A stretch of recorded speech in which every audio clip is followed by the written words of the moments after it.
Salut la gang, cette semaine, un peu original, on fait l'entrevue à l'intérieur d'un véhicule chez mon chum Vince de VAT. On a fait ça déjà dans des igloos avec les gars de Nortrac. Là, aujourd'hui, on est dans un véhicule. C'est justement ce véhicule-là que je vais vous présenter. Véhicule de marque un petit peu plus inconnu en Amérique du Nord, mais pour les vrais tripeux d'hors-route, là, vous connaissez tout ça un petit peu. Vincent, merci de nous recevoir dans votre véhicule que vous avez travaillé dessus. En fait, parle-nous un petit peu de ça. On parle de quelle marque et quel véhicule cette semaine? En fait, c'est un Land Rover Defender série 90. Ça, c'est pour le wheelbase. Parce qu'il y a trois wheelbases, 90, 110 puis 130. Fait que ça, c'est pour la longueur du véhicule. Le 90 étant le plus court.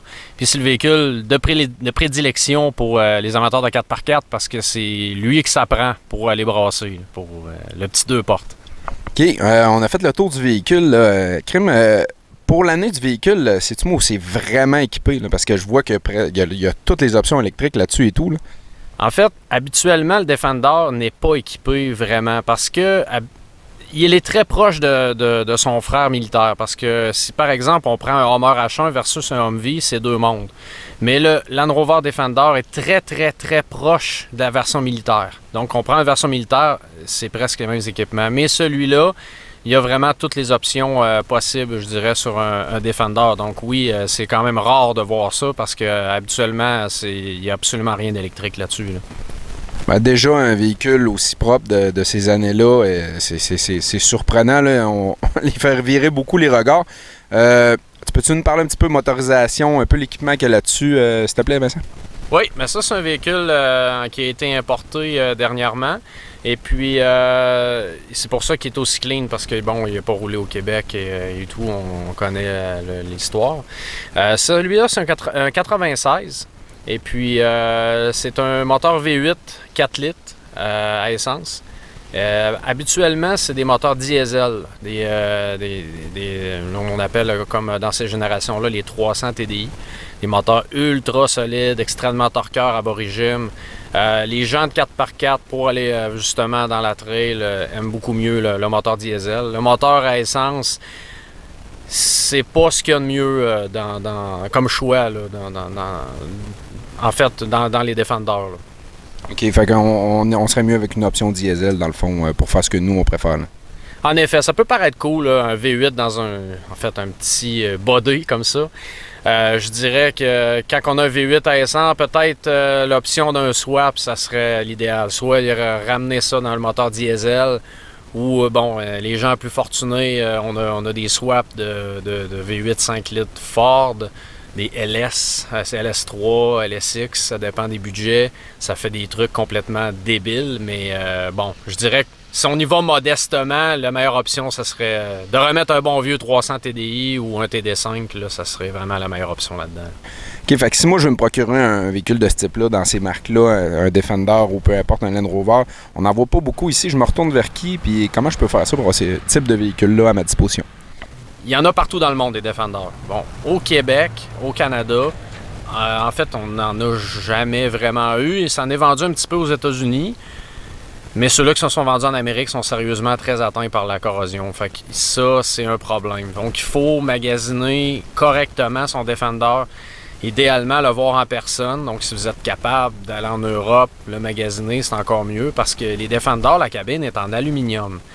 Et puis, quand vous voyez votre Defender, il est comme neuf. Oui, mais le problème, c'est le frame.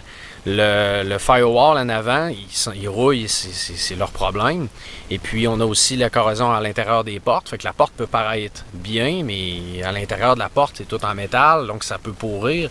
Fait que c'est vraiment on n'a quasiment pas le choix de voir des photos soit extrêmement claires, des photos close-up, ou de vraiment aller avoir quelqu'un sur place de confiance, ou vous-même aller le choisir. Puis, je vous conseille fortement de le prendre dans des pays qui ont moins de corrosion, comme exemple.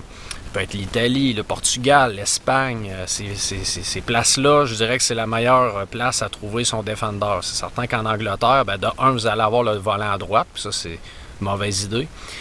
À moins que vous tripez vraiment volant à droite. Et puis, l'Angleterre, c'est beaucoup de corrosion aussi. Là. On a quand même une place qui est très humide.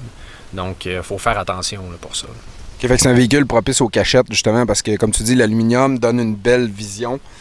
donne l'idée que c'est super clean, mais en dessous. Est-ce que chez VAT, on peut s'en procurer? On peut-te faire affaire avec toi pour ça, Vince?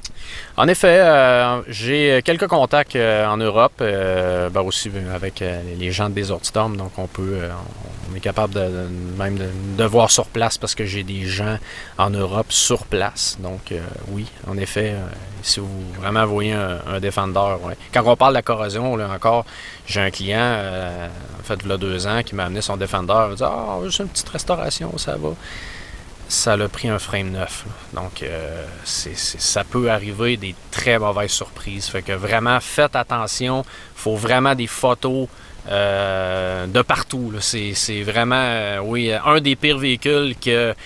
Tu sais, des fois, on dit les vendeurs de voitures usagées ont mauvaise réputation. Je dirais que les Defenders, c'est un des pires là, qu'on peut, justement, parce que ça vaut quand même assez cher comme véhicule. Donc, de le prendre, de juste faire des 2-3 touch-ups puis vendre ça une fortune, là, il y a vraiment un monde là, dans le monde du Defender, c'est très dangereux de se faire avoir. Fait que la gang, si vous êtes intéressé par un véhicule comme ça, faites vos devoirs comme il faut. Assurez-vous d'avoir des bonnes photos. Sinon, passez par les spécialistes comme chez VAT ou Desortistorm, ils vont s'assurer de le voir pour vous, de vous envoyer des bonnes photos puis de sélectionner sur le volet là, les véhicules très potables selon vos budgets. On se revoit dans une prochaine chronique. Il va faire sûrement plus beau, fait qu'on ne sera pas à l'intérieur d'un véhicule. Mais sinon, merci beaucoup la gang, on se revoit dans pas long.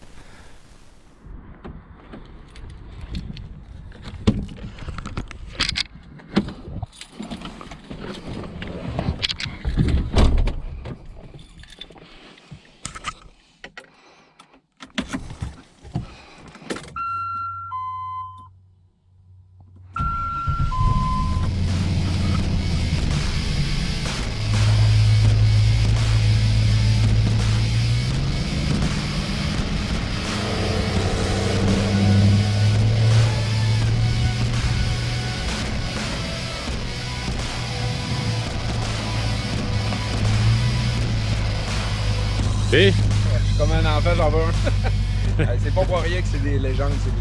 Ah oui, absolument.